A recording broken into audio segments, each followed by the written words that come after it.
Chicken তেহারি। আর chicken তেহারি বললাম এই জন্যই যে রাঁধুনি চিকেন তেহারির মশলা ইনস্ট্যান্ট এনে নিয়েছি। আসসালামু আলাইকুম সবাইকে। শরীরটা যেহেতু খারাপ, কণ্ঠ শুনে বুঝতেই পারছেন, তো বেশি ঝামেলা করব না।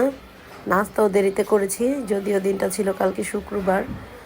আর সবাই ঘরের অসুস্থ, এই জ্বর ঠান্ডা যে একটা অবস্থা বলে বোঝানোর মতো না। তো এক রকমের রান্নাই করলাম, কক মুরগি দিয়ে ইনস্ট্যান্ট তেহারি দুপুরের জন্য।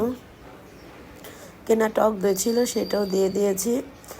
আর শরীর ভালো না থাকলে কিছুই ভালো লাগে না। এত টেস্ট করে রান্না করেছি, কিন্তু মজা কেমন হয়েছে কিছুই বুঝতে পারছিলাম না। লবণও কেমন হয়েছে তাও বোঝা যাচ্ছে না।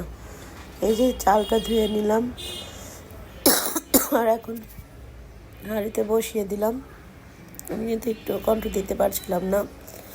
আর ঘিটা খুবই ভালো ছিল, ঘিটা নিউ মার্কেট থেকে আনা ছিল। ঘি দিয়ে দিলাম সবার শেষে। তারপরে এই তো দমে রেখে দেবো আরও কিছুক্ষণ, 15-20 মিনিটের মতো। একটু শেষের দিকেই ঘিটা দেওয়া ভালো, এতে গ্র্যান্ড ভালো পাওয়া যায়। কেমন লাগলো সবার ভিডিওটি জানাবেন। তো আল্লাহ হাফেজ।